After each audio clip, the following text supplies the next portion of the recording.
Hey guys, so today, since I didn't get a chance to go to the comic book store this week, and since I figured there wouldn't really be that much there, what I ended up doing was I figured we could take a look at some of my Game Boy Advance games and regular Game Boy games that I came across.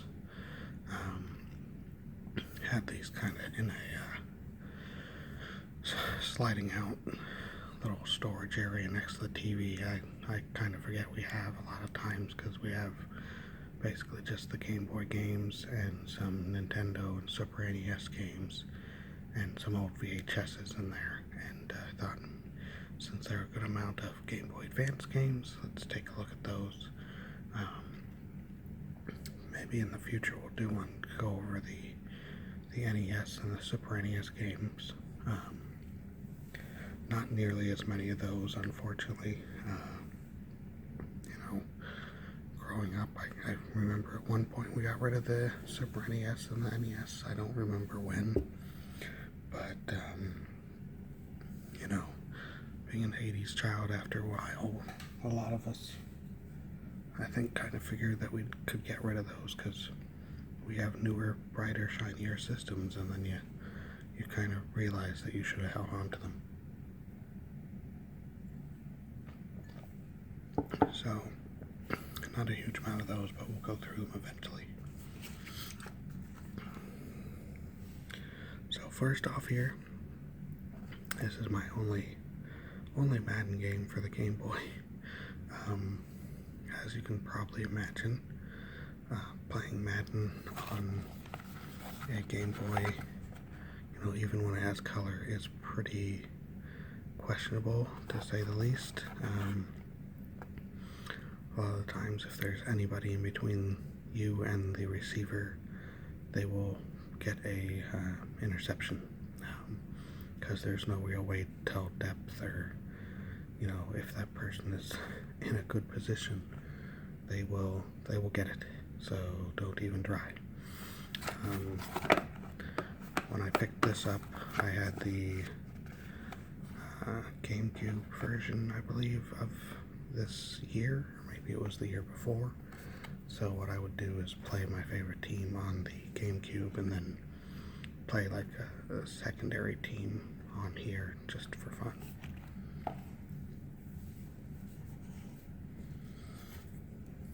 This one is Mario Luigi Superstar Saga. Never really got too far into it. The reason I got this is it's basically like Paper Mario, but it's Mario and Luigi. So at some point I'll probably have to try this one out in more depth. I think my wife played through some of it, if I remember right. But I was a big original Paper Mario fan. I played all the way through that. I have the sequel, haven't played through it, but that's why I picked that one up.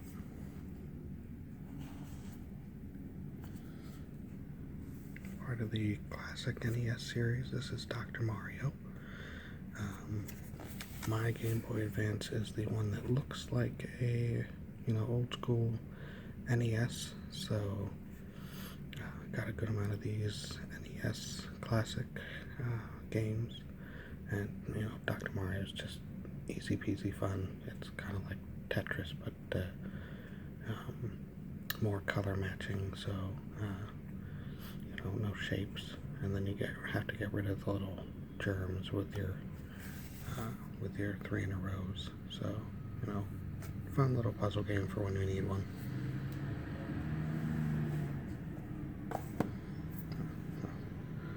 I'll wait for the fire truck to go past.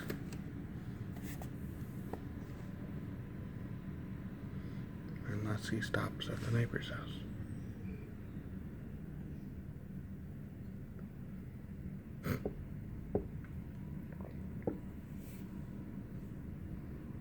Oh, which it appears he has done, because the neighbors are having some issues. Yeah, well, we're just going to try to ignore them. this my neighbors across the street are basically just idiot boobs. And not only do they like to honk their horns while I'm filming, and currently have had a large screen TV in their front yard for over a week, but they seem to be having some sort of medical emergency also, so we'll see how this goes. Here we have original Legend of Zelda, another one of the classic NES series. I don't know about you, but I never really got too far in Zelda as a kid. My wife and her sister had a strategy guide, i.e. cheating, which would tell them exactly what to do and where to go next.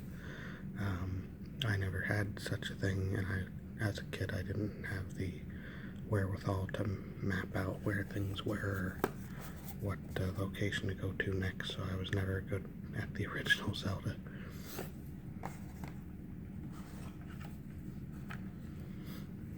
This is Paperboy and Rampage. Everybody remembers Paperboy as a kid, hopefully on the original NES.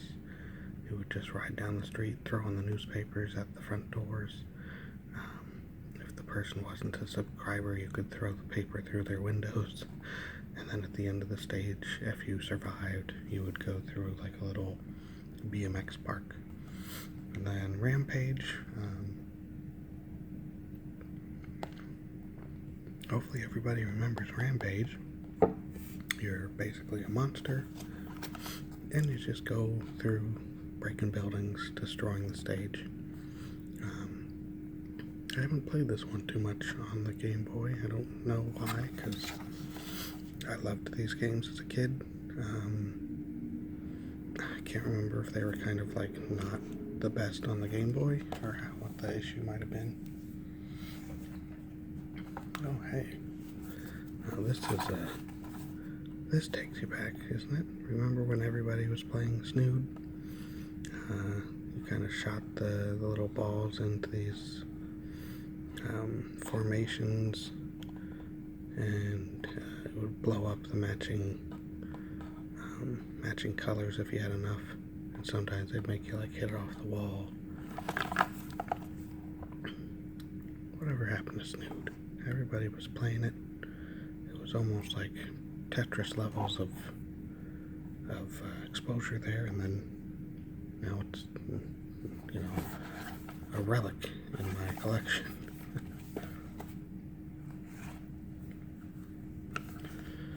This is the Sega Smash Pack. It has Echo the Dolphin, Sonic Spinball, and Golden Axe. I will tell you up front, I only bought this for Golden Axe. Echo the Dolphin. I was never a Sega kid growing up. We were always Nintendo. So, I never played Echo the Dolphin. I know it's like one of those classic Sega games, but playing it on here, I don't know what in the world I was doing, and I couldn't get very far. So, Sonic Spinball, unfortunately, it really just doesn't work on this thing. I don't know how it's supposed to work, but whenever I've booted it up and tried to play, the pinball properties of it just don't work very well. Sonic doesn't like bounce off stuff like you would think, and sometimes he's just standing there running. It just doesn't work. Golden Axe, of course, is Golden Axe. Everybody, I think, played that back in the day. If you're an 80s or 90s kid, basically you were, just a warrior running around hacking and slashing stuff. It was arcade beat 'em up at first. So I bought this exclusively for the Golden Axe love.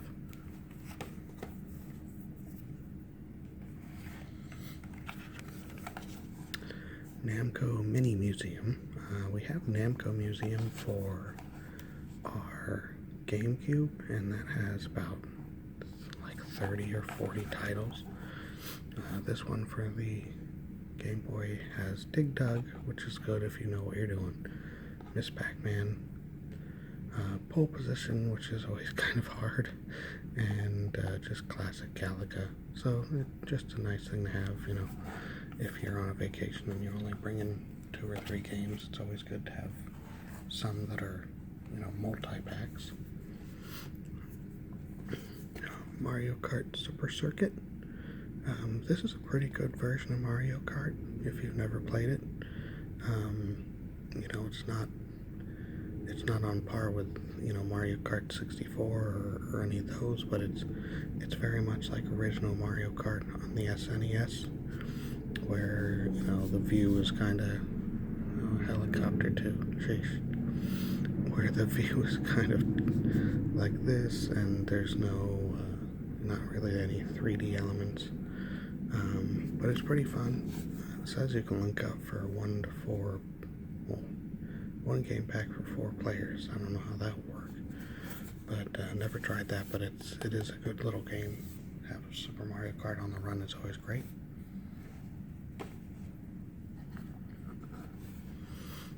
This is the Pac-Man collection. Has a classic Pac-Man, which is really the only one you're going to probably play. Pac Attack, which looks like a Tetris ripoff. I've never even booted that up. Pac-Mania and Pac-Man Arrangement. Never tried either of those. Whenever I put this in, I'm playing regular Pac-Man. I don't know about you. So we'll leave that at that. Justice League Heroes The Flash. This is actually a pretty little beaten up game. I played it for a good amount of time, and then I got to that point where you get to the point where there's just too many enemies on the screen, and they're just gonna kick your butt. You run back and forth punching guys, and he has one of those life draining powers where he kind of hits everybody on the screen. Yeah, this was a good little game. If you're a Flash fan, I haven't played any other games superhero-wise on the Game Boy Advance that lived up to it, so I would recommend it. It's a good time waster.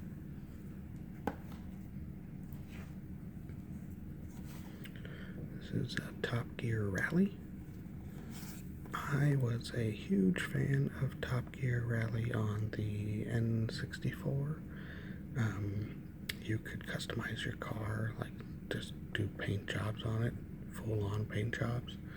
So I would do what I thought were sick paint jobs on cars, and race them around. And you could also do a on here it's just third-person view, but in the N64 one you could do first-person in the car.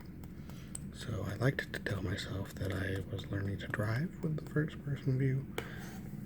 Not really, but it was kind of cool to be driving in the rally races in your first person, and you don't even know what the car is doing. It's just skidding all over the place. So the Game Boy version is not as great as the N64 one, but this is Midnight Club Street Racing. It's from Rockstar. I kind of bought it just because of the Rockstar name there. As you can see, it's kind of a Grand Theft Auto 1 top-down game, and I never liked it because it's one of those where the camera doesn't move. So if you're going straight up, you know what the controls are. The minute you turn left and you're going this way on the screen or that way on the screen, all of a sudden left is still left, but your brain might tell you to press up because that's the way the car's going. Or maybe it was the opposite. It was like, this is, if I press forward, I go up, and then once I turn left, it would be like you would have to click down to make another left. Games like that back in the Nintendo days. So never really got far on that. This is Duel Masters, Shadow of the Code. Duel Masters, if you've never heard of it, which a lot of people haven't, was a game it was kind of a mix between Yu-Gi-Oh! And Magic the Gathering. So, like Yu-Gi-Oh!, there was no mana, there were no land cards that you had to pull from to cast spells, but all the cards, if you needed mana, because you did need to have resources to cast spells, all the cards would act as mana. So if you pulled a card and you didn't want to use it for whatever it was, you would play it upside down and it would grant you that color of mana, basically. So, if you're a Magic player, imagine instead of playing a card 8 for however much it costs, you could flip them upside down and he's making red mana. So, to me, I think Wizards of the Coast actually were the ones, Wizards and Hasbro, they created the game. I think they were trying to kind of help kids who are playing Yu-Gi-Oh! To kind of move into Magic the Gathering and give them money. So I actually have a good amount of Duel Masters cards.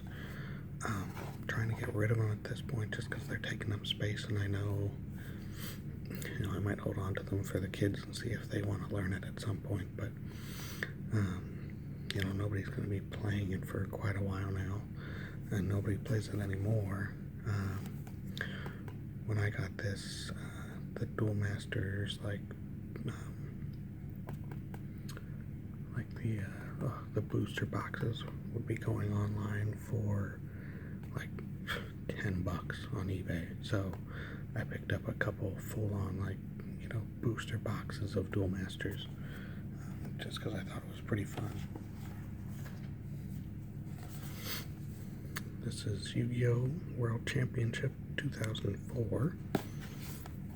I can't remember. I think I got this. Did I get those cards? I honestly can't remember if I bought this new or used. Slightly used.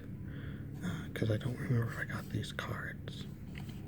But this is super fun if you like Yu-Gi-Oh! I will say it's ridiculously easy once you build up enough of a card set and can build your own decks. You start out playing the decks for the characters, and some of these guys are just such pushovers that it's hilarious. As you go, you might run into like a deck or two that actually beats you, but at this point in the game with my deck, I just freaking steamroll these mofos, and it's to the point that it's not even a challenge. And as you get better, they don't. So like Maya here, if you can see her, her deck is always like little fairies that are 100-point attack and 100-point defense. She doesn't get anything better. So, when you have a 1900-point attack basic creature, you're just plowing through her deck and destroying her. So, good for a playthrough or two. Once you get too much of a card base and you have too much of the collections, you're basically just going to murder everybody.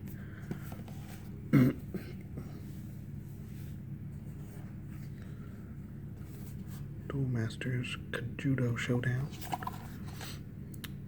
I forget which one of these, because I have two of the Duel Masters games. One of them I played really extensively, and then the other one I picked up later on, and I don't think I played as much of.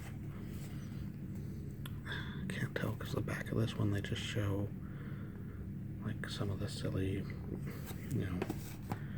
animation portions. They don't show the actual card game, but I want to say this is the one I played the most of. Again, it would show you, how it would show during the game. It's almost like a Yu-Gi-Oh! TV duel where it would be, your character. You had 4 cards that were kind of your life if people broke through and destroyed them, and then the monsters. So I think this is the one I played the most of.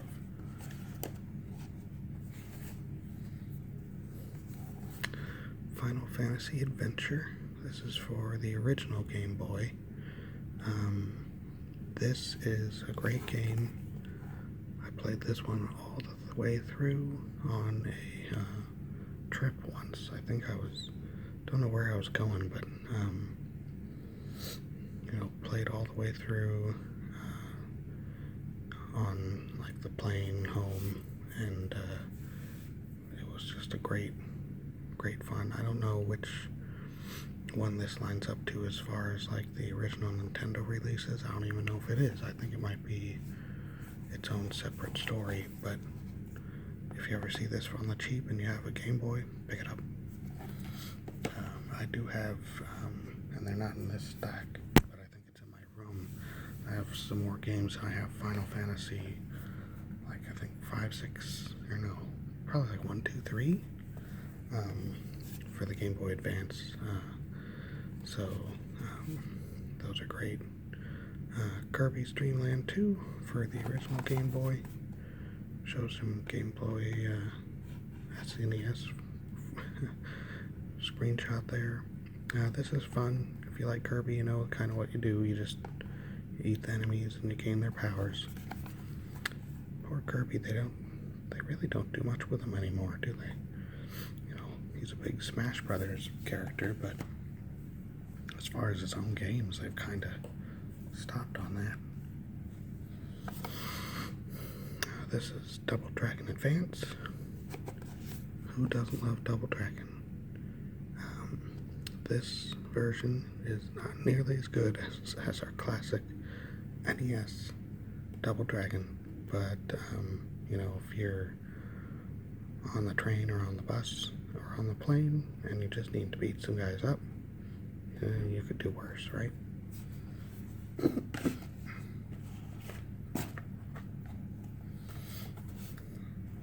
Lego Star Wars. This one does episode 1, 2, and 3. And it's kind of like a top-down 3/4 scale. It has some little silly cinematic things. This is a super fun game. If you have yourself a Game Boy and you like the Lego style games, this is great. I played through all of this. I think in Phantom Menace you play as like Qui-Gon and Obi-Wan, and then you move on to, Obi-Wan and Skywalker when you get to episodes 2 and 3. And, of course, the final duel is Obi-Wan versus Anakin. So, super fun game. Played a lot of that. This is Bubble Bobble, old and new. Bubble Bobble is a cute little side-scrolly, kind of puzzly game where you kind of run around as these little dragon guys. You shoot bubbles at bad guys, and sometimes you have to use the bubbles to get up to places and things. My wife used to have this on NES, so when I saw it on the Game Boy, picked it up. Sorry about that.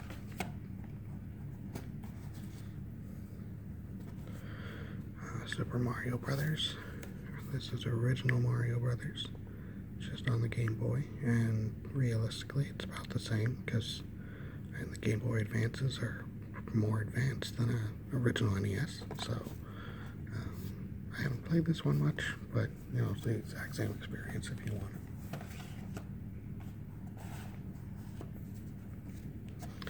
This is Dragon Ball Advanced Adventure. This, I played it a bit, not too much. It's side-scrolling, like a beat-em-up thing. I don't know, I can't remember why I stopped playing it. I think I took it on a trip and got a certain way through, and then we were done with the trip, and I just put it down. But this was really a pretty good game, pretty fun. I don't remember how hard it was, but it was like super, the animations and stuff were super detailed for a Game Boy game. I remember being impressed as far as that went. Puzzle Fighter 2. I want to be playing more of this. I remember playing a bit of it. It's, you know, kind of a Dr. Mario setup, but, you know, as you get rid of the pieces, your character, you know, does attacks and stuff. So I played a bit of this, not too much, but I should take this out and play it. Be pretty cool. Donkey Kong, original Donkey Kong. I actually played a lot of this, because I don't know about you, but as a kid, that's the only level of Donkey Kong I remember. And then to get to other stages as an adult is like, whoa, I'm halfway decent at video games. So that's just a fun throwback. And last but not least, we have Excite Bike. This, if you're an 80s kid like me and grew up with the original Nintendo, is just so fun.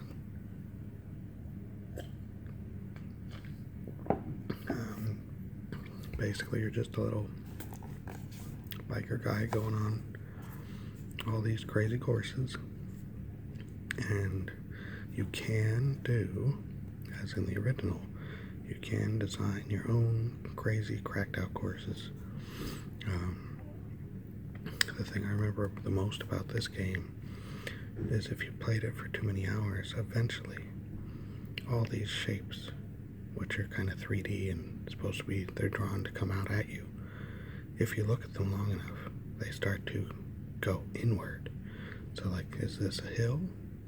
Or is this some sort of weird ditch? After a while, your eyes just kind of flop.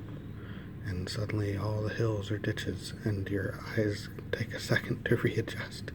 Because all these are drawn in such a way that they could be going back or going forward at you. So, great game. If you're a 80s kid like me, that's just a nostalgia love right there. So that's it for today, guys. I'll see you guys later, and hopefully we'll look at the other games, okay? Bye.